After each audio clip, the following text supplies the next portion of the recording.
Día 116. Bienvenidos a nuestra lectura bíblica.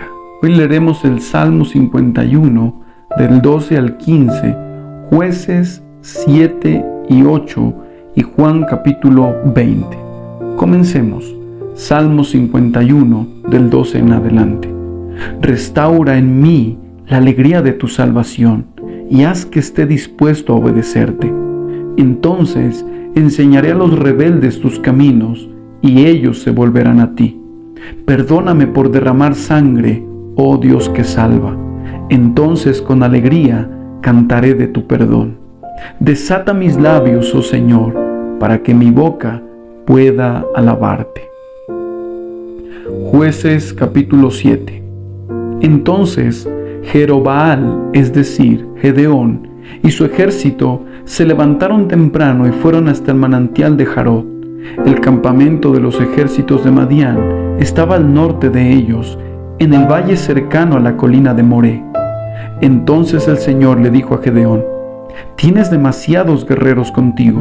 Si dejo que todos ustedes peleen contra los madianitas, los israelitas se jactarán ante mí de que se salvaron con su propia fuerza.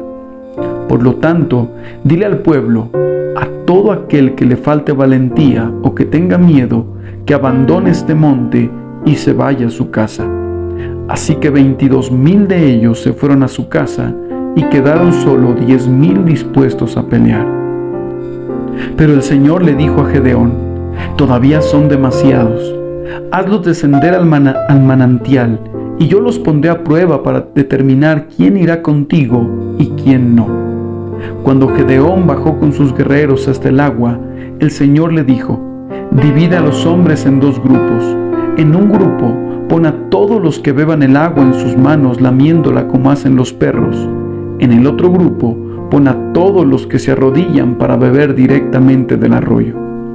Solo 300 de los hombres bebieron con las manos. Los demás se arrodillaron para beber con la boca en el arroyo. Entonces el Señor le dijo a Gedeón: «Con estos 300 hombres rescataré a Israel y te daré la victoria sobre los madianitas. Envía a todos los demás a su casa». Así que Gedeón recogió las provisiones y los cuernos de carnero de los otros guerreros y mandó a cada uno de ellos a su casa, pero se quedó con los 300 hombres.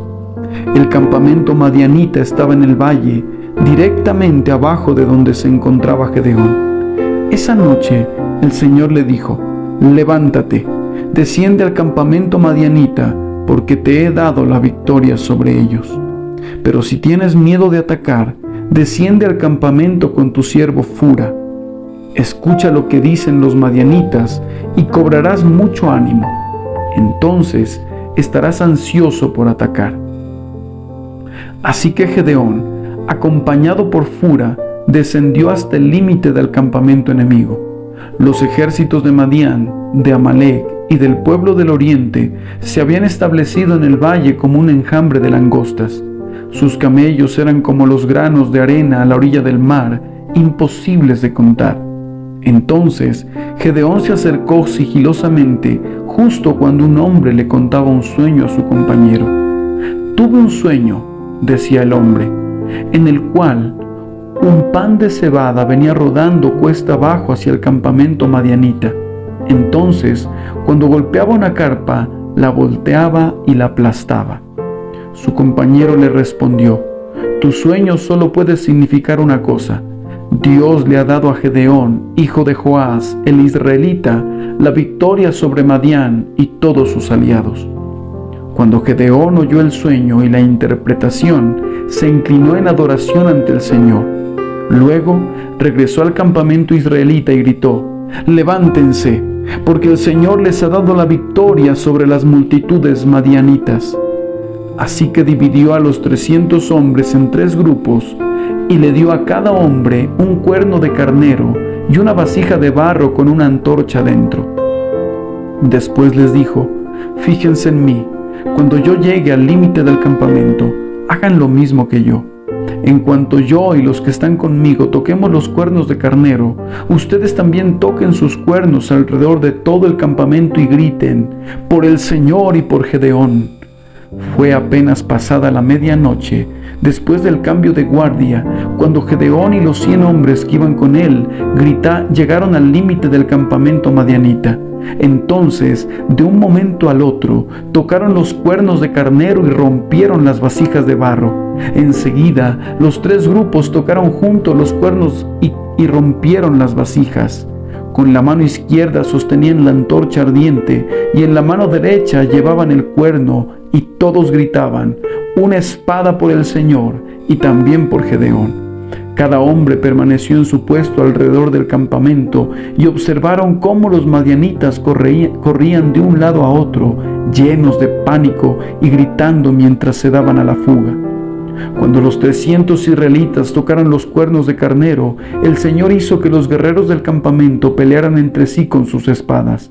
Los que quedaron con vida huyeron a lugares tan lejanos como Betzita, cerca de Serera, y hasta la frontera de Abel-Mejola, cerca de Tabat. Entonces Gedeón mandó a buscar a los guerreros de Neftalí, de Aser y de Manasés, quienes se unieron para dar caza al ejército de Madián. Gedeón también envió mensajeros por toda la zona montañosa de Efraín que decían: «Desciendan para atacar a los madianitas, frénenlos antes de que lleguen a los vados del río Jordán, en Bet-bara». Así que los hombres de Efraín hicieron lo que se les dijo. Capturaron a Oreb y a Zeb, los 2 comandantes de los madianitas, y mataron a Oreb en la roca de Oreb y a Zeb en el lagar de Zeb, y no dejaron de perseguir a los madianitas. Después los israelitas le llevaron las cabezas de Oreb y Zeb a Gedeón, quien estaba junto al río Jordán. Jueces capítulo 8. Entonces la gente de Efraín le preguntó a Gedeón: «¿Por qué nos has tratado así? ¿Por qué no nos llamaste desde el principio cuando saliste a pelear con los madianitas?» Y tuvieron una fuerte discusión con Gedeón. Pero Gedeón les contestó: «¿Qué he logrado yo comparado con lo que han hecho ustedes? ¿Acaso los racimos olvidados de la cosecha de Efraín no son mucho mejores que todos los cultivos de mi pequeño clan de Abiezer? Dios les dio a ustedes la victoria sobre Oreb y Zeb, los comandantes del ejército madianita. ¿Qué he logrado yo en comparación con eso?». Cuando los hombres de Efraín oyeron la respuesta de Gedeón, se calmó su enojo. Luego Gedeón cruzó el río Jordán con sus 300 hombres, y aunque estaban agotados, continuaron persiguiendo al enemigo. Cuando llegaron a Sucot, Gedeón les pidió a los líderes de la ciudad: «Por favor, denles algo de comer a mis guerreros. Están muy cansados. Estoy persiguiendo a Seba y a Salmuna, los reyes de Madián». Pero los líderes de Sucot le respondieron: «Primero captura a Seba y a Salmuna, y después alimentaremos a tu ejército». Entonces Gedeón les dijo: «Cuando el Señor me dé la victoria sobre Seba y Salmuna, volveré y les desgarraré la carne con espinos y zarzas del desierto». Desde allí, Gedeón subió a Peniel y una vez más pidió alimentos, pero obtuvo la misma respuesta. Así que le dijo a la gente de Peniel: «Cuando vuelva victorioso, derribaré esta torre». Para entonces, Seba y Salmuna se encontraban en Carcor, con unos 15,000 guerreros, que era todo lo que quedaba de los ejércitos aliados del oriente, porque ya habían matado a 120,000. Entonces Gedeón rodeó por la ruta de las caravanas que está al oriente de Nova y Jogbeja, y tomó al ejército madianita por sorpresa. Así que Seba y Salmuna, los 2 reyes madianitas, huyeron, pero Gedeón los persiguió y capturó a todos sus guerreros. Después, Gedeón regresó de la batalla por el paso de Jerez. Allí capturó a un joven de Sucot y le exigió que pusiera por escrito los nombres de los 77 líderes y ancianos de la ciudad. Luego regresó a Sucot y les dijo a los líderes: «Aquí están Seba y Salmuna. Cuando pasamos por aquí antes, ustedes se burlaron de mí diciendo: primero captura a Seba y a Salmuna, y después alimentaremos a tu agotado ejército». Entonces Gedeón tomó a los ancianos de la ciudad y los castigó con espinas y zarzas del desierto para darles una lección. También derribó la torre de Peniel y mató a todos los hombres de la ciudad. Después les preguntó a Seba y a Salmuna: «¿Los hombres que ustedes mataron en Tabor, cómo eran?» «Se parecían a ti», le contestaron. «Todos tenían el aspecto de un hijo de rey». «Eran mis hermanos, los hijos de mi propia madre», exclamó Gedeón. «Tan cierto como que el Señor vive, les aseguro que no los mataría si ustedes no los hubieran matado a ellos». Volviéndose a Jeter, su hijo mayor, le dijo: «Mátalos». Pero Jeter no sacó la espada porque era apenas un muchacho y tenía miedo. Entonces Seba y Salmuna le dijeron a Gedeón: «Sé hombre, mátanos tú mismo». Entonces Gedeón los mató a los dos y tomó los adornos reales que sus camellos llevaban en el cuello. Entonces los israelitas dijeron a Gedeón: «Gobiérnanos, tú y tu hijo y tu nieto serán nuestros gobernantes, porque nos has rescatado de Madián». Pero Gedeón respondió: «Yo no los gobernaré, ni tampoco mi hijo, el Señor los gobernará. Sin embargo, tengo una petición que hacerles: que cada uno de ustedes me dé un arete del botín que recogieron de sus enemigos caídos». Como los enemigos eran ismaelitas, todos usaban aretes de oro. «Con todo gusto», le contestaron. Así que extendieron un manto y cada uno de ellos echó un arete de oro que había recogido del botín. Todos los aretes de oro pesaron unos 19 kilos, sin contar los ornamentos reales, ni los pendientes, ni la ropa de púrpura usada por los reyes de Madián, ni las cadenas que sus camellos llevaban en el cuello. Entonces Gedeón hizo un efod sagrado con el oro y lo puso en Ofra, su pueblo natal. Pero pronto todos los israelitas se prostituyeron al rendir culto a ese efod, el cual se convirtió en una trampa para Gedeón y su familia. Esa es la historia de cómo el pueblo de Israel derrotó a Madián, y éste nunca se recuperó. Y hubo paz en la tierra durante el resto de la vida de Gedeón, unos 40 años más. Luego Gedeón, hijo de Joás, volvió a su casa. Le nacieron 70 hijos varones, porque tuvo muchas esposas. Además, tuvo una concubina en Siquem, que le dio un hijo, a quien él llamó Abimelec.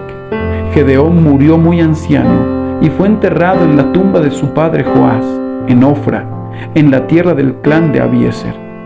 En cuanto murió Gedeón, los israelitas se prostituyeron al rendir culto a las imágenes de Baal y al hacer a Baal-Berit su dios. Se olvidaron del Señor su Dios, quien los había rescatado de todos los enemigos que los rodeaban. Tampoco mostraron lealtad alguna con la familia de Jerobaal, es decir, Gedeón, a pesar de todo el bien que él había hecho por Israel. Juan capítulo 20. El domingo por la mañana, temprano, mientras aún estaba oscuro, María Magdalena llegó a la tumba y vio que habían rodado la piedra de la entrada. Corrió y se encontró con Simón Pedro y con el otro discípulo a quien Jesús amaba.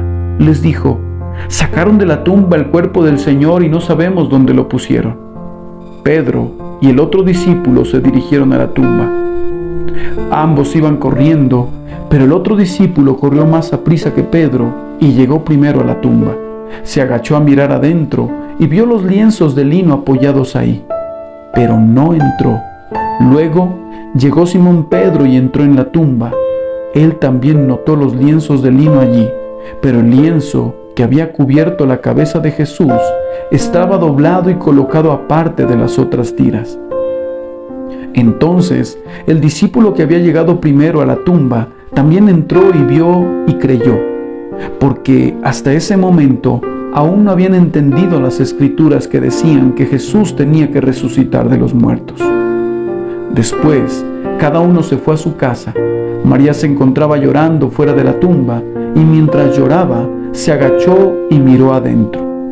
Vio a dos ángeles vestidos con vestiduras blancas, uno sentado a la cabecera y el otro a los pies, en el lugar donde había estado el cuerpo de Jesús. «Apreciada mujer, ¿por qué lloras?», le preguntaron los ángeles. Porque se han llevado a mi Señor, contestó ella, y no sé dónde lo han puesto. Dio la vuelta para irse y vio a alguien que estaba de pie allí. Era Jesús, pero ella no lo reconoció. Apreciada mujer, ¿por qué lloras?, le preguntó Jesús. ¿A quién buscas?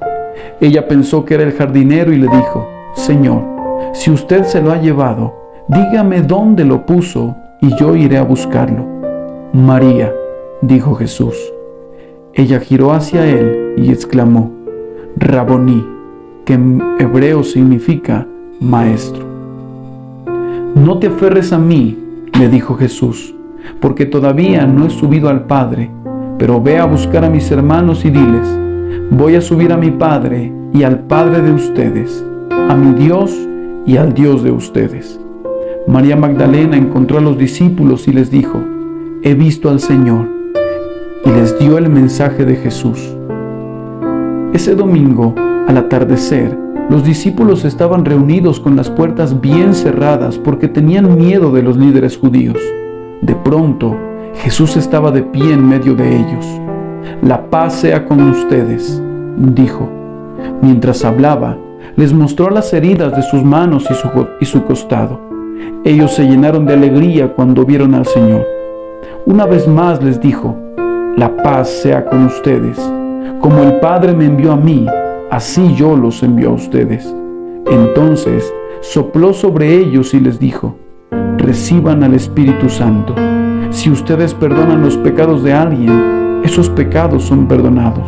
Si ustedes no los perdonan, esos pecados no son perdonados. Tomás, uno de los 12 discípulos, al que apodaban el gemelo, no estaba con los otros cuando llegó Jesús. Ellos le contaron: hemos visto al Señor. Pero él respondió: no lo creeré, a menos que vea las heridas de los clavos en sus manos, meta mis dedos en ellas y ponga mi mano dentro de la herida de su costado.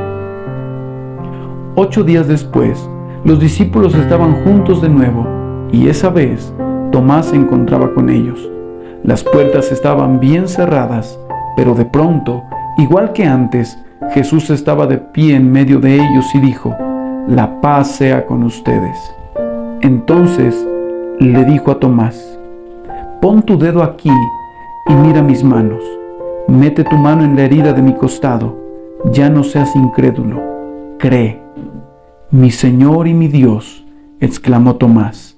Entonces Jesús le dijo: tú crees porque me has visto. Benditos son los que creen sin verme. Los discípulos vieron a Jesús hacer muchas otras señales milagrosas, además de las registradas en este libro.